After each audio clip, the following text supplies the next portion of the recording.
are live.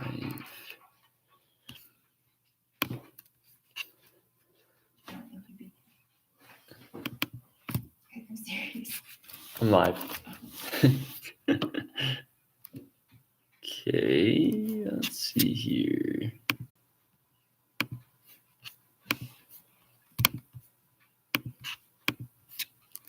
Okay, good morning, everybody. We've got 2 people so far, so we'll see how many people show up.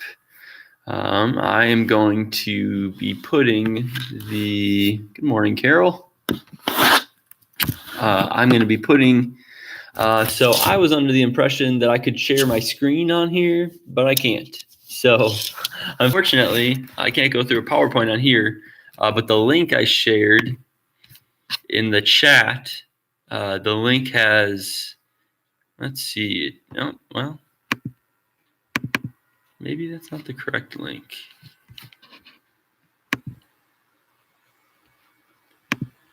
No. Martha did the, can you go to the chat and see if that works? Here we go. I need the shareable link.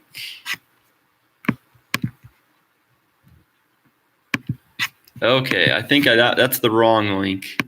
So I think this is going to be the right one.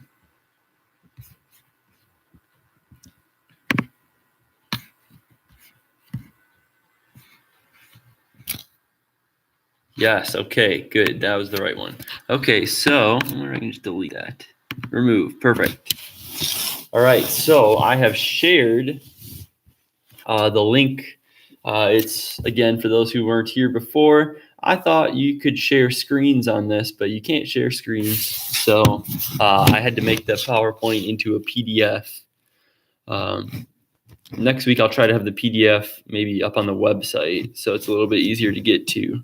But the link to the PDF that we'll be going through is in the comments right now. And once again, feel free if you want to text me questions if you have questions that way. Otherwise, the YouTube comments work really well, so I should be able to just do that as well, if that works for you. Let's see, what time is it? We'll wait till 9:10 to get started. See if anybody else wants to show up or not. I need my Bible. I need.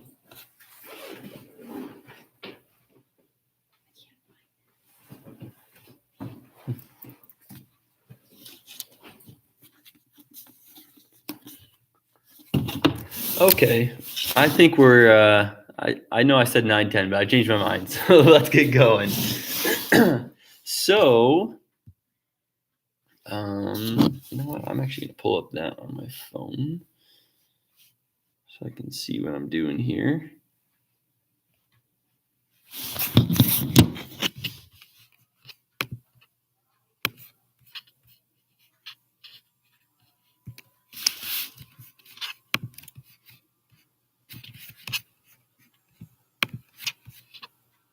I'm sorry.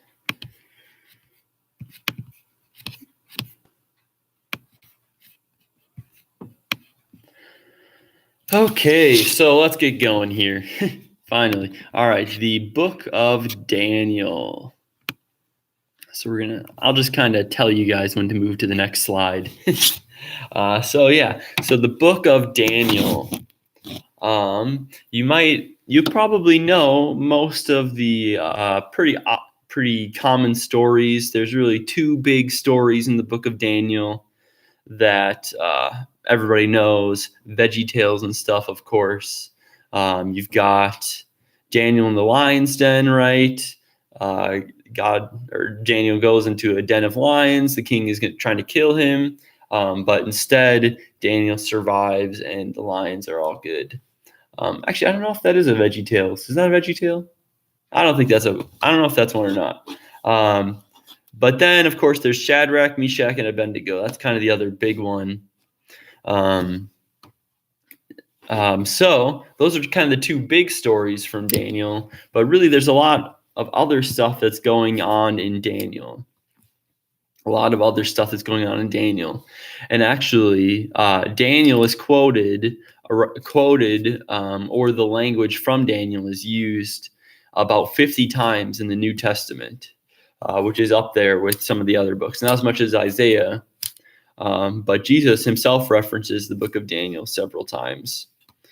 And so Daniel is really important to understanding some of the imagery that the New Testament uses. Good morning, Pat.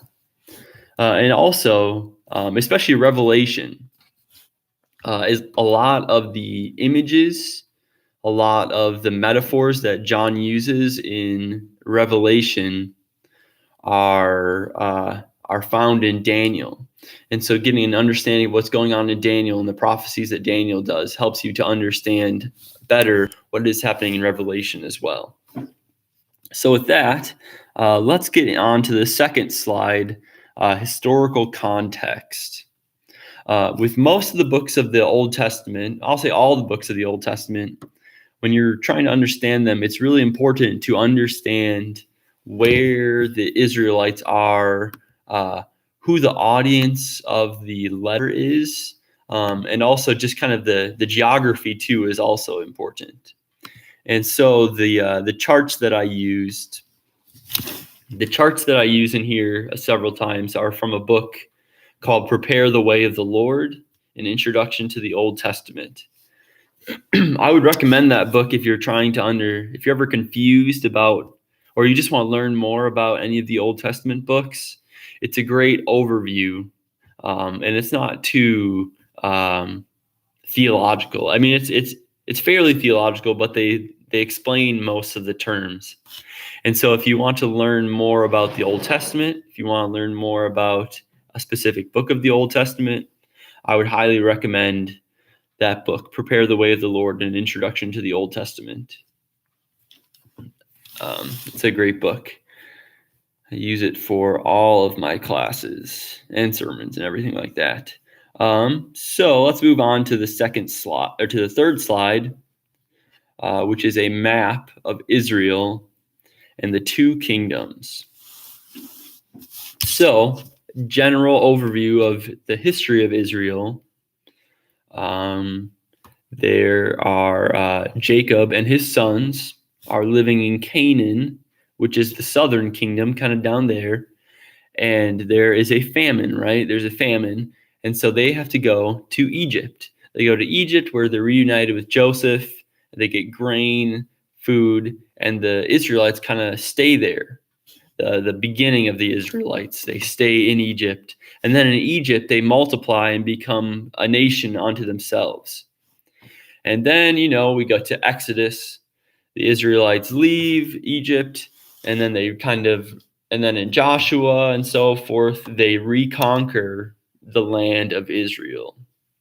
And they reconquer the land of Israel, but they're still not quite united. Then they split into the tribes, into the 12 tribes, which are the 12 sons of Israel.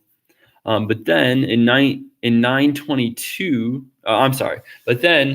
they kind of hit their apex. David is the king. The kingdom is united. But then soon after, David's son Solomon is very wise, but he doesn't lead a godly life. And so because of Solomon, the kingdom splits. The kingdom splits because his son was not a godly king. And so in 922 AD, the kingdom splits into the northern kingdom, which are 10 tribes, and the southern kingdom, which are 2 tribes, Judah and Benjamin. I wish, again, I could share my screen with you guys, but Jerusalem is in the southern kingdom, and that's a key thing to remember as we're going through Daniel, that Jerusalem is in the southern kingdom, and the southern kingdom is known as Judah. Southern kingdom is known as Judah because the majority of the southern kingdom is Judah. And the northern kingdom is known as Israel. So in 922, the United Kingdom, not the United Kingdom, the Israel splits into two, north and south. And then we get to 722. So about 200 years later, God sends Assyria. Assyria is a nation to the north, northeast-ish. It's not actually modern day Syria. It's a little bit farther north. I'm sorry. Northeast. It's a little bit farther northeast than that. But Assyria is kind of the big dog in the world at that point. And so Assyria comes and they destroy the entire northern kingdom. They wipe them out. Take some of them into slavery, some of them into captivity, stuff like that. But most of the cities are destroyed. And the southern kingdom survives partially because the king of the southern kingdom allies himself with Egypt against the wishes of God, of Yahweh. But he does it anyways. He unites himself with Egypt, and so they kind of have protection that way. And so that's 722. And then for about 110 years-ish, it's just Judah. But then in 605, we have Babylon appear on the scene. Babylon comes, and Babylon takes over all of the Assyrian territory, Babylon comes and takes over, and now Babylon turns its eyes toward the southern kingdom. And now, and that brings us to the book of Daniel. So we can move on to the next slide. Daniel is a prophet who is from Judah. He, as we'll find out, he was born into a noble family, and so he was educated. And the first time that Babylon comes several times into Judah. Really, they're trying to get to Egypt. Judah is just kind of a pit stop on the way. But their main goal is to get Egypt. So they're trying to conquer Egypt several times. The first time they come through, they go through Judah pretty easily because Judah was pretty weak. So they go through Judah pretty easily, and then they are turned away by Egypt in Syria, or in the peninsula there. That is kind of where they get turned around in unsuccessful conquering. And so they get turned around, but on their way through, they decide to take some people from the southern kingdom, take the best. And so we'll talk about that more once we get into the actual meat of it. But in 605 is when now Babylon comes through and invades Judah for the first time and crushes them pretty easily. But Babylon is interested in making a gigantic empire, and so they don't stay in Judah, but instead they allow the king to pay them tribute and just kind of work for them. They allow the king at that point to stay in Judah as long as they're paying a massive amount of tribute to Babylon. And so that takes us to the next slide. This slide is a chapter by chapter kind of timeline of Daniel years. So again, we see in the first chapter, it starts in 605 when the king Nebuchadnezzar, or Prince Nebuchadnezzar at this point, comes through and conquers Judah, gets turned around by Egypt. Then he goes back to Babylon because his father died, and leaves most of his troops in Judah or in that area, goes back to Babylon, becomes king, and then later he'll come back and conquer more.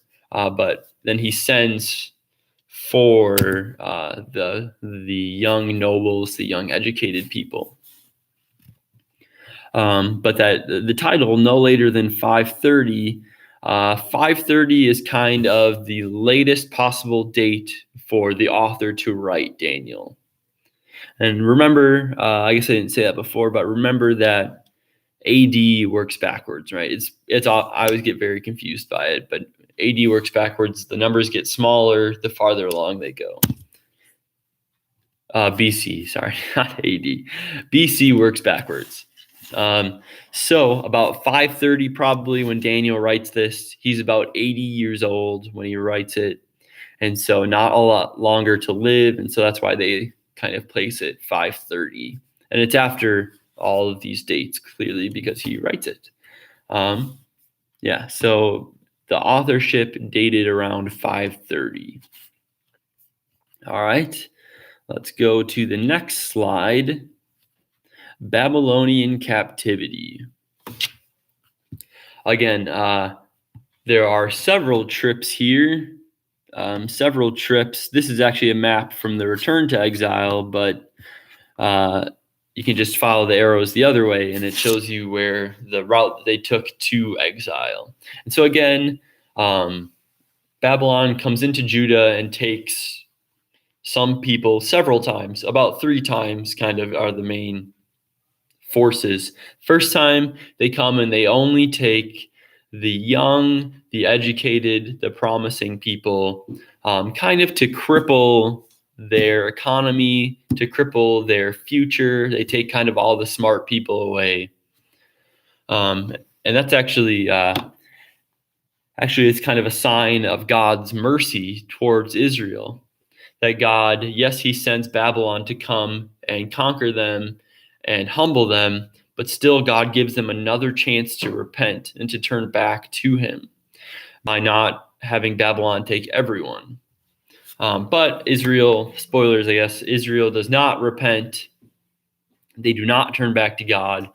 And so God sends Babylon again to crush them, and then later on we'll take everyone. But Daniel is kind of the first wave of invasion, the first wave of taking captives.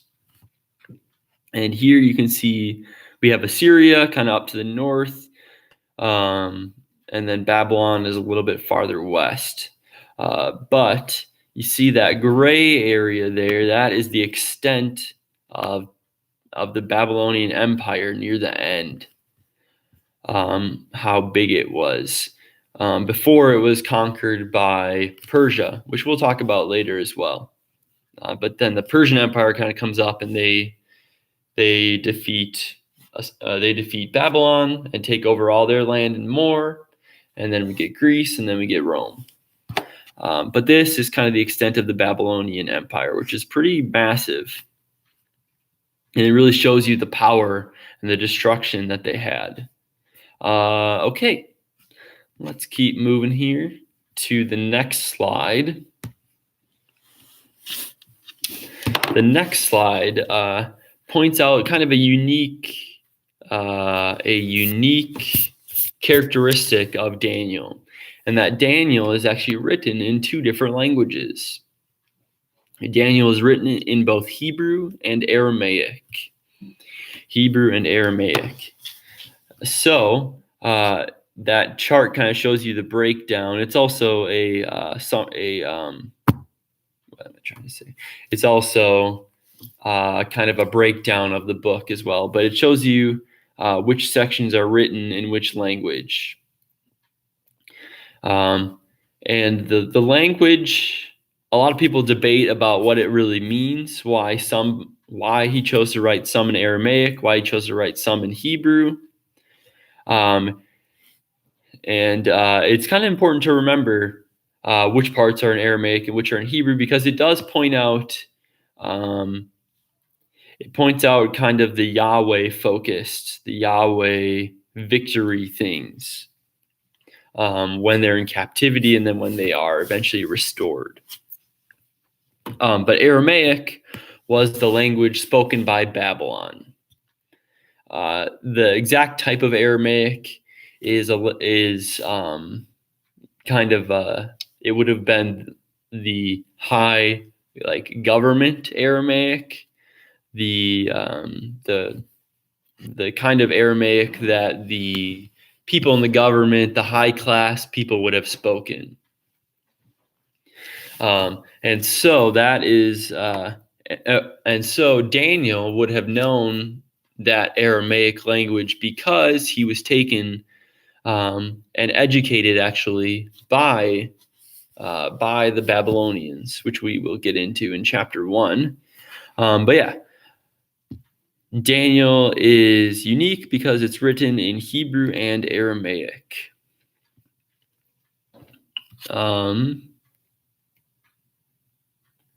Let's see, anything else I wanted to say about that?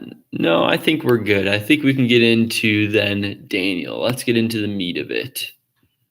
So we can go to the next slide.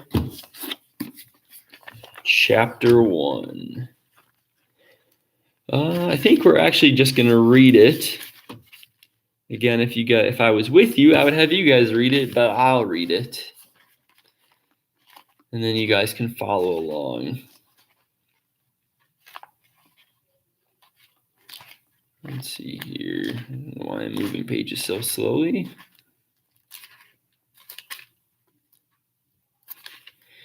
Ezekiel.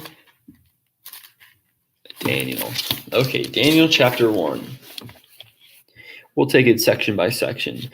Daniel chapter 1. Daniel taken to Babylon. In the 3rd year of the reign of Joachim, king of Judah, Nebuchadnezzar, king of Babylon, came to Jerusalem and besieged it. And the Lord gave, Jehoiakim, there we go. And the Lord gave Jehoiakim, king of Judah, into his hand, with some of the vessels of the house of God. And he brought them to the land of Shinar, to the house of his God, and placed the vessels in the treasury of his God. Then the king commanded Ashpenaz, his chief eunuch, to bring some of the people of Israel, both of the royal family and of the nobility, youths without blemish, of good appearance, and skillful in all wisdom, endowed with knowledge, understanding, learning, and competence to stand in the king's palace, and to teach them the literature and language of the Chaldeans. The king assigned them a daily portion of the food that the king ate, and of the wine that he drank. They were to be educated for 3 years, and at the end of that time they were to stand before the king. Among these were Daniel, Hananiah, Mishael, and Azariah of the tribe of Judah. And the king of the eunuchs gave them names. Daniel he called Belteshazzar, Hananiah he called Shadrach, Mishael he called Meshach, and Azariah he called Abednego. So that's the first section, kind of a prologue, setting the scene for us. And here we meet his friends. We meet Shadrach, Meshach, and Abednego. But we learn that those are not actually their names. They're not actually their names. But I guess I'm kind of jumping ahead. Question number 1 on here. This is the first of several invasions of Judah by the Babylonians. Who was taken back to the Babylonians first? So it was the wealthy people, right? It was the upper class, the educated, but specifically the young men, the youths, both of the royal family and of the nobility. Good appearance, skillful in all wisdom, kind of the most important people. The leaders of the country were taken, the future leaders were taken. So why do you think that they took those people? Why did they choose to take them? Well, it was I'm just going to awkwardly pause and let you guys think about the questions, and then I'll answer them, I guess. I don't really know a better way to do it. And if you're watching this later, again, you can pause and talk about it with your family. But right now, I'm just going to awkwardly pause. And again, if you have any questions, any comments, feel free to text me or to leave a comment in the YouTube chat. So why did they take those people? Well, they took the people probably to make sure that Judah could not get stronger, make sure that Judah could not rise up. They took all the future leaders and probably most of the current leaders so that they would be crippled and dependent on Babylon for support, on Babylon for protection. And then why did they change their names? Well, in lots of languages, in Hebrew especially, most of the names in some form or another praise God. So Daniel, Daniel, that L ending, the L is a short way to say God in Hebrew.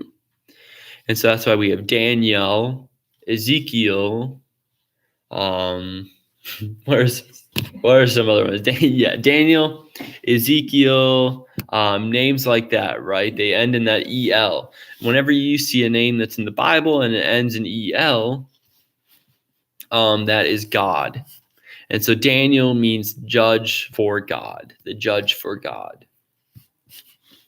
And then you look at his friends' names. Samuel, yeah, there you go. My wife is in the room. Samuel is another. Oh, you did it. Thank you. I have the comments slightly hidden. Yeah, Samuel is another good one, right? Samuel ends in God. And so, but we look at his friends' names, and we have Hananiah,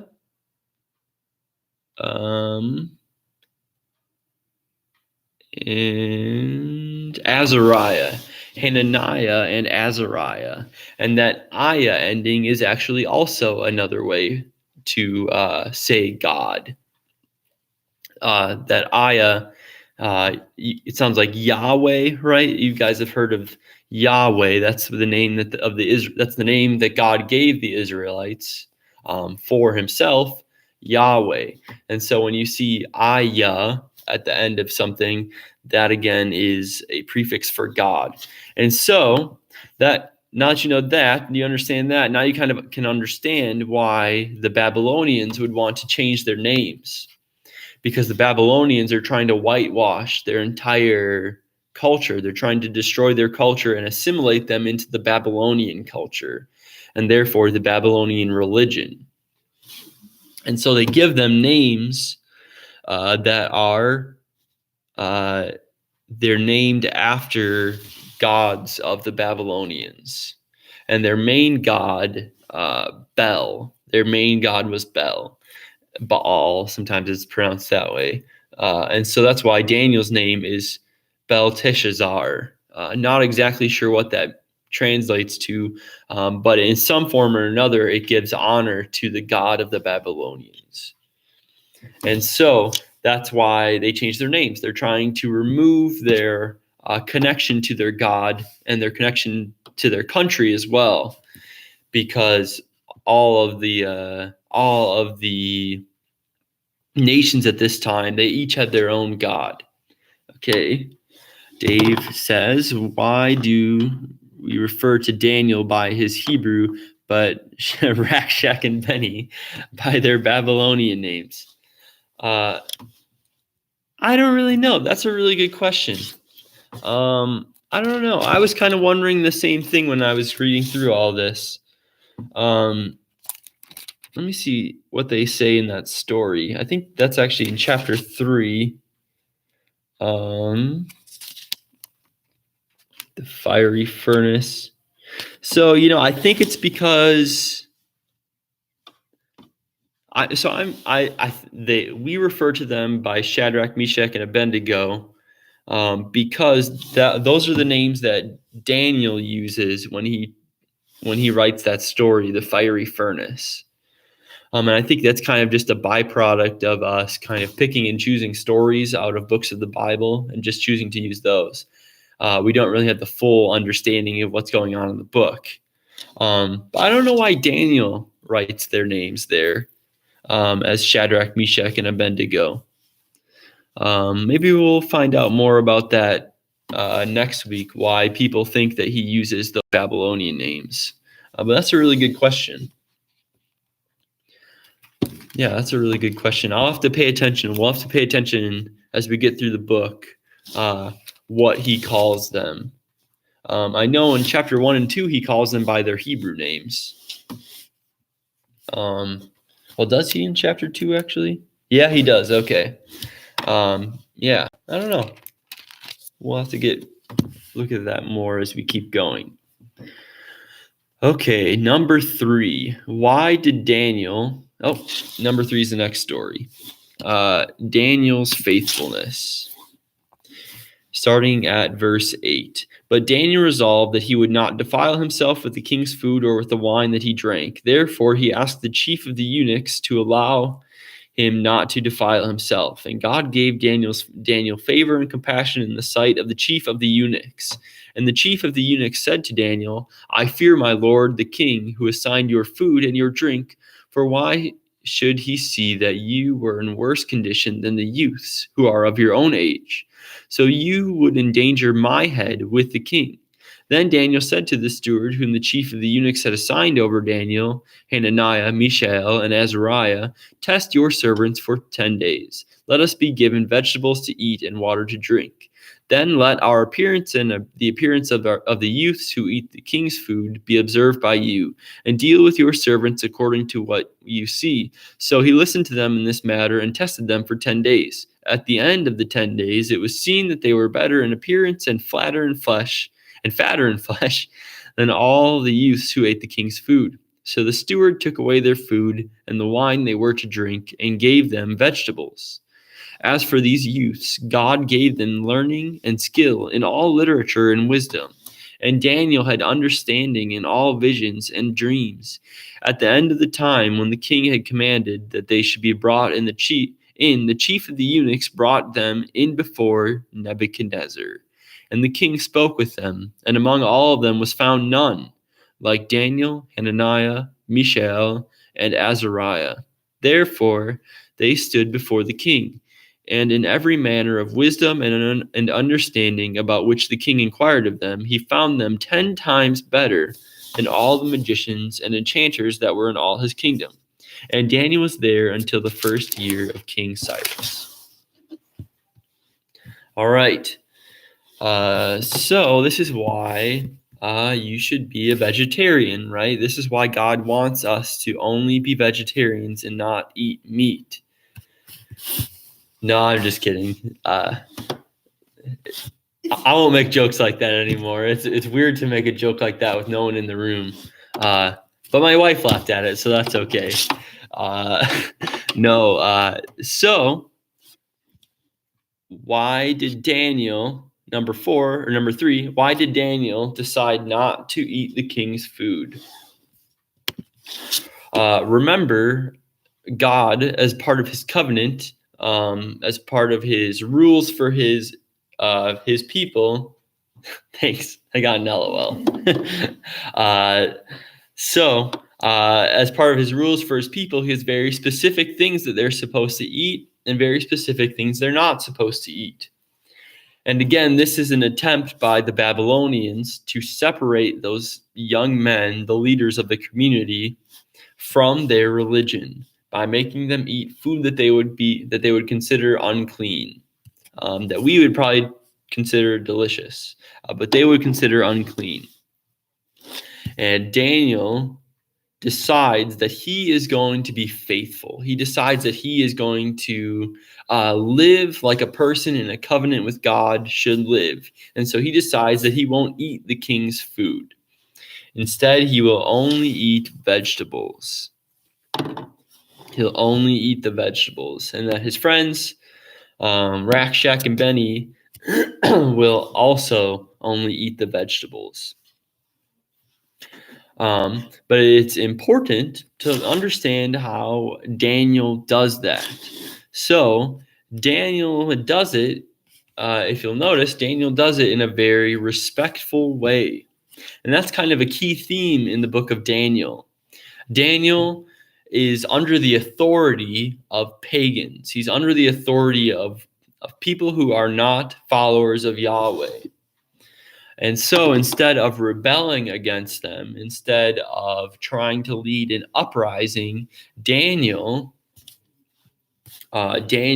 respectfully yet unwaveringly, he obeys God. He obeys God, and he also finds ways to obey his government, the people who are set above him, the people who God has placed above him. And so then number 4, which commandment does Daniel keep in this story? It's the 4th commandment, right? Honor your father and mother. Honor the people who have been placed above you, who have been given authority over you, even if they are wicked. Now, remember, Daniel doesn't disobey God in favor of following the government, but he does everything that he does respectfully. And so notice how he interacts with the eunuch.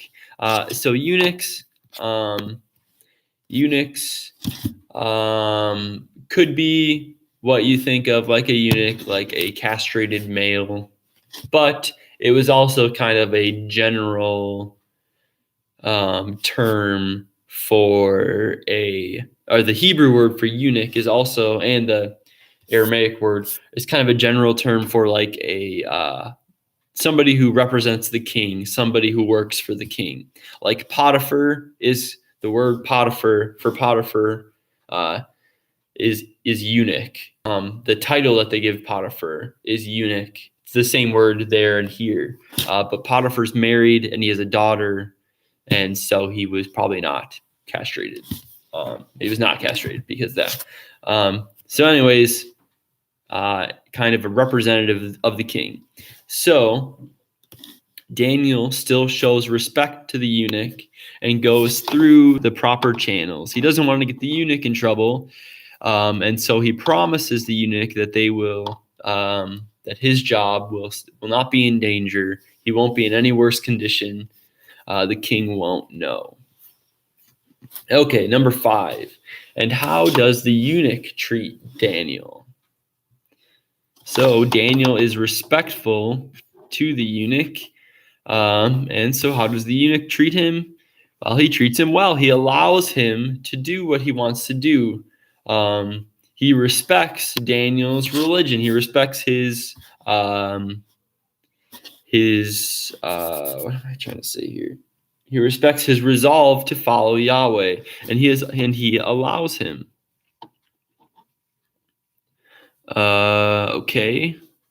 I think that's all I wanted to say about that one. And then how does God treat Daniel? Well, God blesses Daniel. God blesses Daniel and he makes him fat, right? That's a good thing here. He makes him fatter, and he blesses Daniel. He makes him grow in wisdom, in knowledge, and he even he even gives him place in the king's court, but that will get fleshed out even more. But because Daniel is faithful, because Daniel respects God over man, God blesses Daniel. But again, Daniel's life isn't easy. It's not going to be easy for him because, he gets thrown into a lion's den, even though he is faithful to God. Bad things still happen to Daniel. Okay, number 6. When do you have an opportunity to act like Daniel in your day-to-day life? So right now, right, we have the government telling us to do lots of stuff, telling us to do, mostly telling us not to do stuff, but we're getting a lot of direction from the government. Some that might make us a little uncomfortable, like telling us not to go to church, things like that. But there are always ways in which we can honor God and honor our government. And so we find ways and we do our best to do both, like what we do today, what we're going to do today in a little bit with the parking lot communion service. We are still honoring the government by following their directions as best we can, but we are also honoring God and doing what he wants us to do gathering together to receive the gifts that he has given us. All right, chapter 2. We're not going to read chapter 2. It's pretty long, and we don't have that much time left. But we can go to the next slide here. Chapter 2 is divided into 3 sections. So this is, maybe you guys had heard the vegetable story before, only eating vegetables. But chapter 2 is actually one of the most important, most kind of transcendent chapters in Daniel. So there's 3 sections, 1 to 16. The king challenges his wise men to interpret his dream. 17 to 23, God reveals his dream to Daniel. 24 to 49, Daniel recounts and explains his dream. So the gist of chapter 2 is that the king wakes up one morning after having a terrible, special, just weird dream. And he knows that there's something different about it. And so he goes to his wise people, to his sorcerers, to his priests, and he asks them to interpret his dream. But here is the kicker, right? The weird part. The king knows it's an important dream, and he doesn't just want them to give him a guess. He doesn't just want to hear to have them tell him what they think he wants to hear. And so he decides that he's not going to tell them his dream. That he wants his wise men, if they're so wise, and they're his sorcerers, if they really are magical and have powers, he wants them to tell him his dream and then interpret it. But of course, his sorcerers and wise people are unable to do that, and so they plead with him 3 times to tell them what his dream is. And he threatens them the first time, if they don't tell him what his dream means, that he is going to dismember them. He's going to rip them limb from limb if they don't tell him what his dream means. The savagery of Babylon. And so there's 3 times they plead with him to tell them his dream, but he doesn't. And so he decides to kill them all. And that includes, we find out at the end of 16, Daniel and his friends. They are not sorcerers. They're not the people that he called, but they are the scholars. And so they are going to be killed as well. And so Daniel prays, once he finds out what's going to happen, Daniel prays and asks God to reveal it. And so then in 17 to 23, God reveals the dream to Daniel. And then in the end, Daniel recounts and explains the dream to the king. So that's kind of the overview of chapter 2. Let's move on to the next slide. Chapter 2, section 1, 1 to 16. What was wrong with the king? Well, the king had a crazy dream in which the king had a crazy dream, and it troubled him so much that he decided to kill everyone who couldn't explain it to him what it meant. If you guys are seeing some similarities between Joseph and Daniel, you're not alone. A lot of people see a lot of similarities between Joseph and Daniel. And this is kind of a common way which God blesses his people. He gives them these abilities. He sends these dreams to people, and then he gives his people the knowledge of those dreams and the understanding of what they mean. And so what is the king's request? The king's request to his men, to his wise people, is to tell him his dream and also interpret it. How does Daniel respond when he finds out? How does Daniel respond when he finds out that the king is going to kill him? Well, Daniel confidently, this is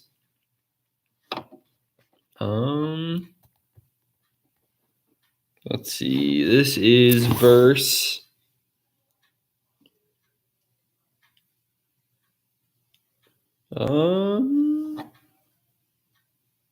Okay. This is verse 16. So Daniel says, and Daniel went in and requested the king to appoint him a time that he might show the interpretation to the king. And so Daniel, he confidently responds to the guard who's come to kill him. He says, give me a time and I'll interpret the dream. Even before he asks God, even before he knows what the dream means, he knows and he trusts that God will reveal to him what the dream means. And so what does this tell you about Daniel? This tells you that Daniel trusts Yahweh and that he understands that that Yahweh can give him anything and everything.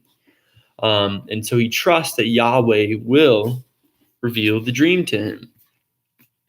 All right, let's move on to the next slide. Chapter 2, section 2. What is the first thing that Daniel does after he makes his bold request? Well, Daniel goes and finds his friends. He goes and finds Hananiah, Mishael, and Azariah. He goes to fellow believers. And what do? They pray. He goes to believers and they pray together and they ask God to reveal what the dream is and what it means. And this is the same thing that we do, right? When we are going through difficult situations, we come to each other and we share our struggles and our suffering with each other. And we share in those things together and we pray to God together every Sunday. We offer our prayer requests and then together we bring them before God. Number 2, how does God answer Daniel and his friends? He tells them, he gives them the dream, or he gives Daniel the dream and what it means. Number 3, both Daniel and the king received the same vision. How did the king respond? How did Daniel respond? When you're understanding stories, especially when you're understanding stories in the Bible, narratives, it's always helpful if you look at contrasts. You look at contrasts. And so, what are the contrasts in Daniel? Both Daniel and the king received this vision, this dream from God. But the way in which they react to that dream is completely different. No, remember, the king is enraged. The king is worried. The king is brought to despair so bad that he's going to kill people because he cannot figure out his dream. But Daniel is given the dream and he's given the explanation of the dream. And how does Daniel respond to that? Daniel responds in verse 20. Blessed be the name of God forever and ever, to whom belong wisdom and might. He changes times and seasons. He removes kings and sets up kings. Daniel responds in a hymn of praise, a psalm of praise to God. And that is because he understands the whole situation. He understands that God is in control. And in our world today, there are trials, hard things that come to us, and our response to those hard things and trials shows that we're Christians. It shows our faith because we know the full picture. We know we know the ending, right? We know how everything's going to turn out. Not our lives, but we know the resurrection. We know that Jesus is coming again. We know that when we die, we go to be with Jesus, right? Okay, number 4. Let's get number 4. We don't have a lot of time. What is remarkable about Daniel's confession? Again, another theme in this book, Daniel points out here in his psalm, is that God is in charge of everything. God changes the seasons. God orders the earth. God sets up and destroys kings and kingdoms. God is the one who is in control. Okay, let's move on to the next section. Next slide. What does Daniel say to the captain of the guard? He says, "Bring me before the king. I know the dream." The king asks Daniel if he can interpret the dream. How does Daniel respond? Daniel responds not by saying that he can interpret the dream, but instead he responds and tells the king that God, Yahweh, has given him the interpretation of the dream. So Daniel is separating his own knowledge, his own strength, and even says that here, which you guys, I would encourage you to read later. But he separates himself from the vision. God has just given him the knowledge. It's not anything Daniel is doing special. Daniel is not special, but God has given him those things. Okay, so number 3, the statue has 4 sections made up of different kingdoms, or made up of different kinds of metal. Each section represents a different kingdom. So a quick explanation of the dream. There's a statue. We can go to the next slide. It kind of might. It's an artist's rendition of the statue. Chapter 2, section 3 continued. It's artist's rendition of what the statue looked like. And so there's the king has a vision. There's a statue, and the statue is made up of 4 different types of metal: gold, silver, bronze, iron, and clay. All of a sudden, a rock appears, and the rock destroys the statue. It smashes the statue, and then the rock kind of grows and becomes a mountain. And so that's the dream. Okay, so there's 4 sections of that statue: gold head, silver body, bronze waist area, and then the feet, the legs are made out of iron and clay.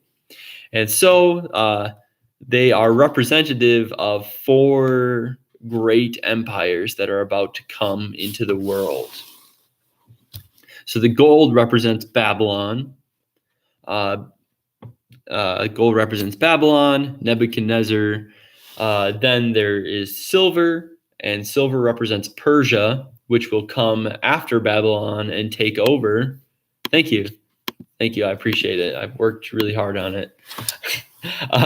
So silver represents Persia, and Persia will come and take over the Babylonian Empire and will expand even farther. And then bronze represents Greece, right? Alexander the Great. Alexander the Great will come, and his empire will be even bigger. And then after Alexander the Great fades away, then we have Rome. Rome takes over the Greek Empire and expands even farther. And Rome is the mightiest of the empires. That's why it's iron, so it's mighty. But it's also made out of clay, and so it crumbles easily. And so even though it's mighty, it crumbles easily, which is kind of it is a foreshadowing of the split of the Roman Empire. Okay, let's move on to the next slide. Chapter 2, section 3 continued. What destroys the statue?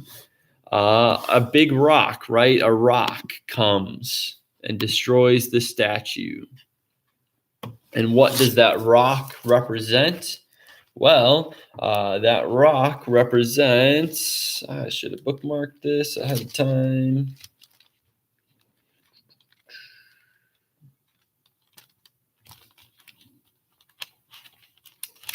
The rock represents Jesus. The rock represents Jesus, and in Luke 20:17-18, Jesus is described as a rock.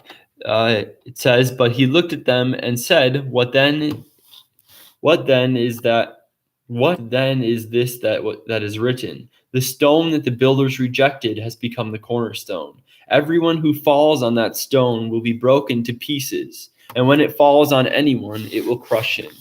So Jesus is oftentimes described as a rock. He's described as the the stone that the builders have rejected. That is a quote from Isaiah, actually. And then 18 is an interpretation by Jesus.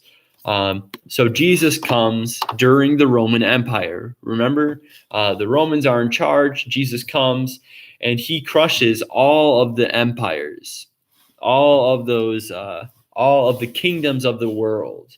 And this is another theme that we'll keep going back to throughout Daniel, that the kingdoms of the world are represented by these terrible monsters, or the statue, and they're destroyed by Yahweh. They're destroyed by the one who is mightier than all of them together. And so the rock, even the language that they use here is that a rock the language that Daniel uses is a rock not made from human hands. This is referring to the virgin birth, right? No, Jesus had no earthly father. He was not conceived by human hands. So, number 6, what happens to it after it destroys the statue? What happens to the rock? Well, the rock, we can move to the next slide. The rock becomes a mountain. The rock grows out and it becomes a mountain, and it gets bigger and bigger and bigger. Number 7, if Jesus is the stone which crushes the nations, how does Jesus grow into a mountain? Well, 1 Peter 2:4-5 describes you and I as living stones being added to the temple of God. It is through our baptisms, right? We are brought into Jesus. Through our baptisms, we are brought into the rock, into his holy mountain. And the body of believers continues growing and growing and growing. Number 8, how does the king respond after Daniel explains the dream to him? Well, the king, he exalts Daniel. He raises Daniel up and he places him over lots of stuff. He basically gives Daniel whatever he wants. But the king, he extols the God of Daniel. But at the same time, after Daniel does this, the king falls on his face in front of Daniel and offers incense to him. So he doesn't really understand still that Yahweh is separate from Daniel. Okay, Dave says, any tie to the church as a city on a hill? City on a hill. So, I think that the 1 Peter language might go closer to the city on a hill, because it's talking about us becoming a temple on the mountain of Yahweh.